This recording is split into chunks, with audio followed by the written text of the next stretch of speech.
Right, today we're going to use two Remoskas. The first one's the old standard one, but it's the one with the solid top. I've got one on the boat with a glass top, but I've just put some pork sausages in there, 400 grams. They can't even get a pound nowadays. They're such tight shysters, these companies now. You pay the same amount of money for less quantity. Well, that's in there. You'll notice I've pushed the sausages around the edges, and I think that's because with the Remoska they cook often better in the edges, I think. Anyway, matter of opinion. Now over here, this one, that you may recognise that as the Remoska Tria. And in that, I'm going to do the beef casserole, the pork sausage casserole. Once the sausages are looking a little bit better, or nearer being cooked, what I've got to do with them is put them in chunks. So I cook them first, cut them in chunks, do the casserole in here, which is a bean casserole, which is really nice, with sage, dry sage, and I'm using Italian mixed herbs. Although I've got Patelli, I should have used oregano, but my wife threw out the oregano today because she thought it was all out of date. So there we go. You could add all sorts of things in here. I mean, I think there's little bits of celery going very nice in casserole as well. I might add that. See how I feel. It's not in the recipe, but I might add it. Right. Now I want to show you the standard Remoska. Sausages almost done, and I'll leave them there. Got like a little bit darker than that, but they are cooked now. And now in this pot here, I'm going to start with the frying. That's the Tria. I should have 250 grams of lardon. I haven't got, so all I've got is streaky bacon, about 125 grams, about 6 lashes. So I put those in. Probably enough actually. And I'm going to turn down the thing now too.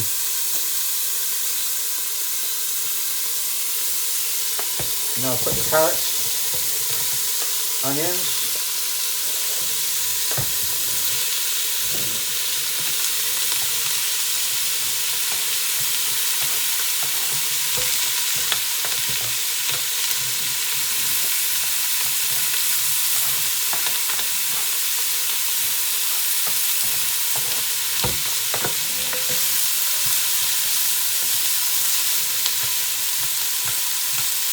right,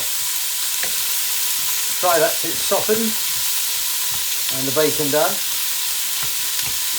I've reduced the heat now because electric you've got to put it on high, then you cut it back according to the wife, which is what I've done. I much prefer gas, but I suppose in the world of global warming you've got to learn to use electric. So there we are, everything's reduced in that.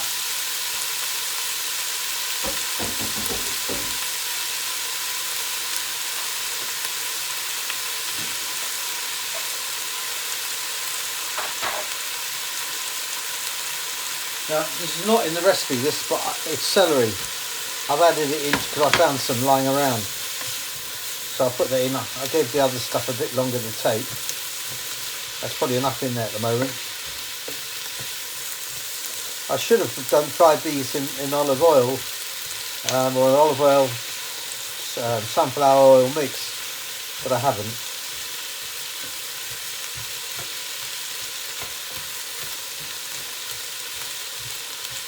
Right, I've just put in now the garlic. I'll give it a head start though with the rest of the ingredients so they're hot. And then the garlic's gone in there now.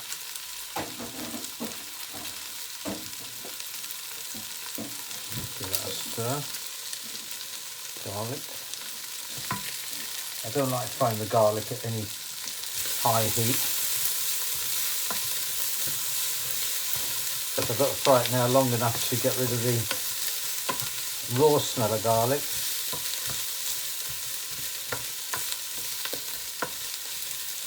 Kids love this, you know, sausage casserole. It's got bangers in it. Kids love bangers.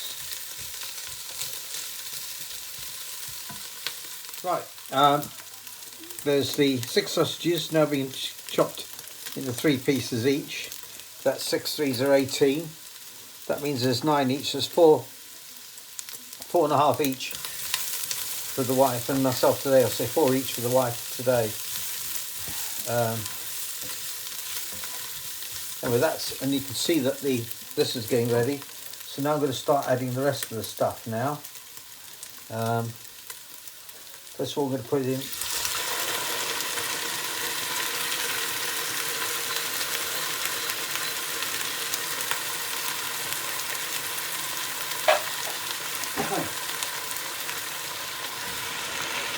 And I've got beans there. There are 3 sets of beans.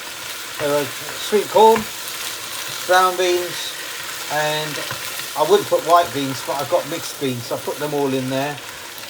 So that's in there.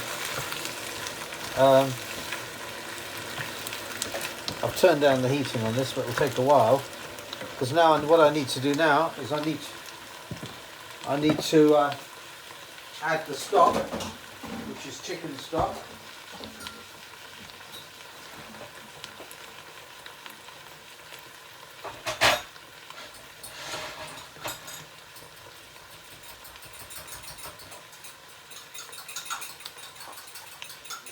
Let's stick chicken stock I'm mixing in there.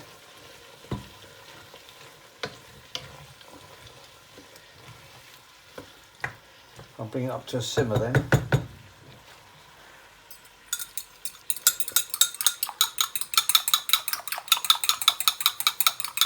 Just so you see that. So it's a stock cube, not the dry ones, it's one of the Knorr ones, sort of gel ones, which I think are better. But the next one I'm going to do is a spatchcock chicken. Right, that's ready to add it. But what I'm going to do, I've got the old tin there. I'll put some in here. Get that. Then add that in there.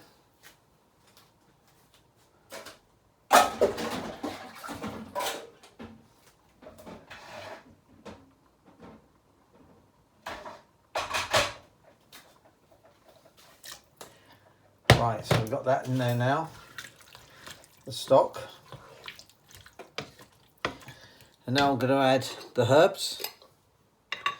And I've got here Italian mixed, I would have preferred oregano, but this will do. I like a lot of herbs, chuck it in there. And then sage, I like sage. That goes in there. As you can tell, I've given the recipe below the video, but there's a lot of artistic license in these sort of foods. So that's it. I'm not adding any sugar. Sorry, any salt. And the reason I'm not doing that is because it's a stock cube, and you can add your own. Although I do like seasoning with a bit of pepper, a bit of black pepper. Quite a lot there. That's in there like that. You could, if you wanted to now, I suppose, add some chilli flakes, but I'm not going to do that.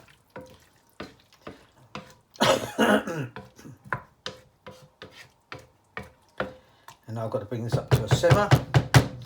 I'll put these all in there. Sausages are in there. A good stir. This is ideal on a boat, you know.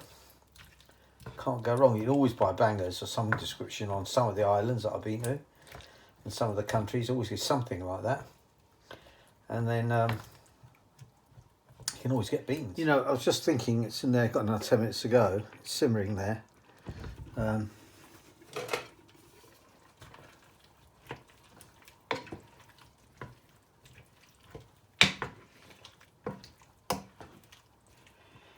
was just thinking you could do it in one pot if you'd use the Remoska first. This one, done the sausages, took them out, cleaned the pot, and then did the onions and did everything else. You could use the one pot. So technically it's one pot cook. We had both of them there that we didn't need to do that. but it's a one pot cook if you don't mind cleaning out the pot after the sausages are done. I don't think you can cook in sausage fat. Oh, I forgot to say also that I added a teaspoonful of crushed chili flakes. I just thought we will just give it a tiny bit of a zip. But the proper recipe is below it, and if you want to play with it, you feel free. All done. Give that a stir. Nice casserole with sausage, and it's done. Get a different one out for that.